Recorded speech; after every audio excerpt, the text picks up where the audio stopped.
口买票的可以。Bon, plus qu'à monter dans le train.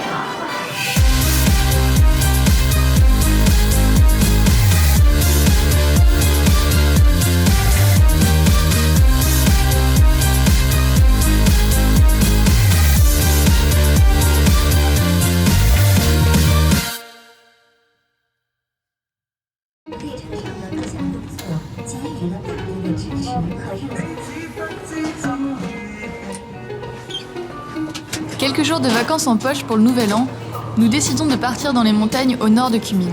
Cette fois, non pas pour Dali, mais pour Lijiang, la capitale de l'ethnie des Naxi, ville aujourd'hui classée au patrimoine mondial de l'UNESCO. Et à peine arrivée, la vue est déjà magnifique.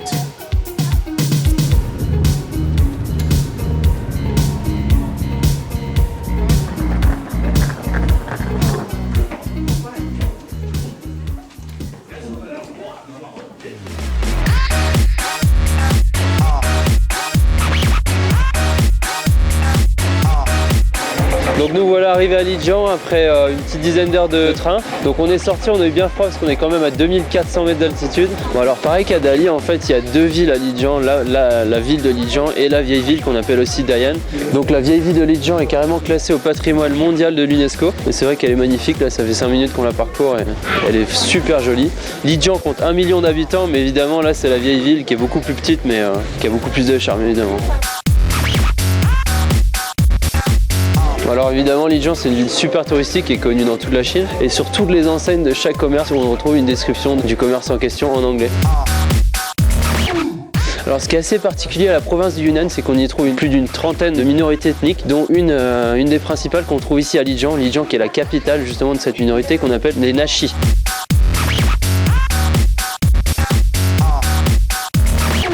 Et alors ce qui est assez particulier avec cette minorité des Naxi, c'est que c'est une société matriarcale, donc c'est-à-dire que c'est les femmes qui commandent, on va dire. Alors il faut savoir que le mariage dans le Yunnan, et plus particulièrement dans les familles Naxi, n'existe pas. En effet, les hommes juste passent à la maison histoire de procréer, de faire des enfants, et après ils sont exclus de la maison. Les enfants n'ont pas de père et sont élevés uniquement par les mères et les grands-mères.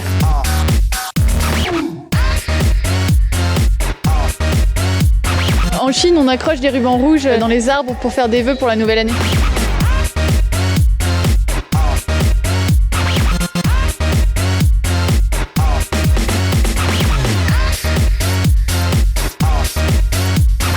Alors ces petits objets en bois avec des petites cloches, ici à Lijiang ça s'appelle la place des miracles et on appelle le paradis, on appelle la terre pour avoir des réponses aux questions et réaliser ses souhaits.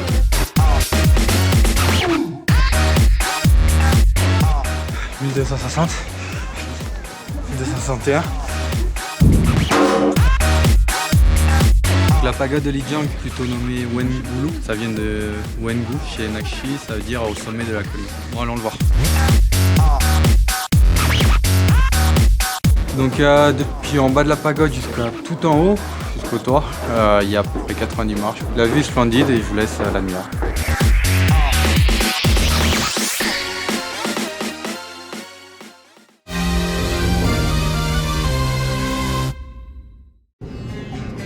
Lijiang, c'est magnifique, mais plus commercial et touristique tu meurs.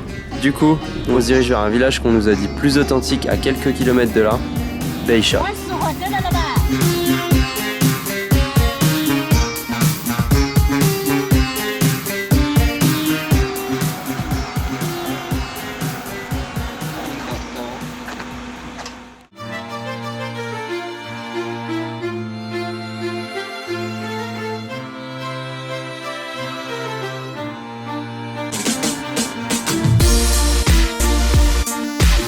Alors nous voilà dans le village de Baisha. C'est le premier village Naxi où ils ont commencé à implanter leur maison et elle est devenue la première capitale des Naxi avant Lijiang. Alors ce qui est bien ici, c'est que comparé à Lijiang où tout est vraiment assez touristique, mine de rien, on a l'impression qu'ils ont réussi à conserver un esprit assez traditionnel et authentique.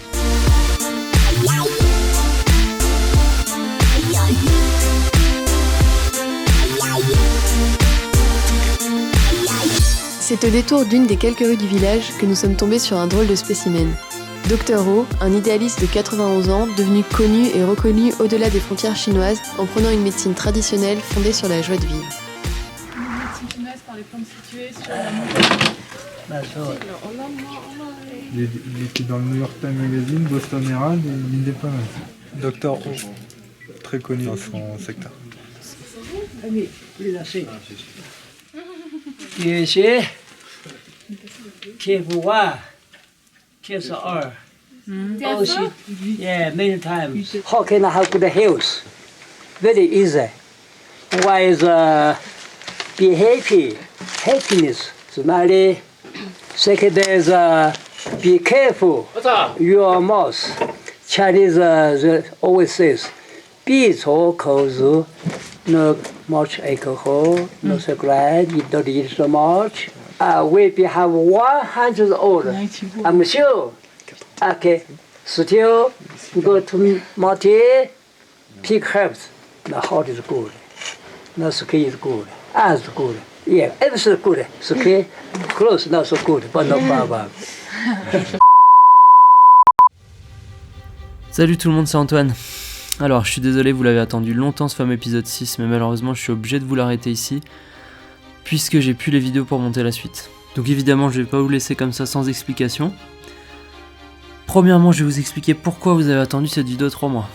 En fait, cette vidéo, Alijian avait été tournée pendant la semaine du Nouvel An en 2013, donc ça fait déjà un bail. Mais j'ai pas eu le temps de finir le montage en rentrant à Kunming, puisqu'on a eu que quelques jours de repos avant de s'embarquer pour un road trip de 2 mois en Asie du Sud-Est. Évidemment, pendant toutes ces semaines de voyage, j'ai pas eu le temps de continuer le montage, puisqu'on avait fait beaucoup de choses, on a vu beaucoup de choses, et par la même occasion, on a filmé beaucoup de choses. Ce qui nous amène au second point, pourquoi l'épisode 6 arrive amputé sur YouTube. C'est simple, en revenant du road trip, mon PC a planté à cause d'un problème au disque dur. Donc j'ai essayé pendant plusieurs jours de récupérer les données, par la suite des spécialistes y sont essayés, mais au final je me retrouve avec seulement à peu près 20% des vidéos filmées pendant cette semaine à Lijian et pendant ces 2 mois de road trip. D'ailleurs, les vidéos que vous voyez des financements sont les vidéos qui restent de cette semaine à Lijian. Du coup, pour l'épisode 6, ça s'arrête là, c'est clair. Par contre, pour les épisodes concernant ces 2 mois en Asie, j'hésite encore. Soit je fais une vidéo résumée en musique des 2 mois, soit je fais plusieurs épisodes un peu plus classiquement, en essayant de m'en sortir avec des voix off, sachant que j'ai peur que ça devienne barbare en voix off. Donc un aller simple évidemment, c'est pas fini, on s'avoue pas vaincu. On a déjà tourné d'autres épisodes, notamment à Shangri-La ou encore à Guilin. Donc bah écoutez, je vous dis à bientôt pour de nouvelles aventures.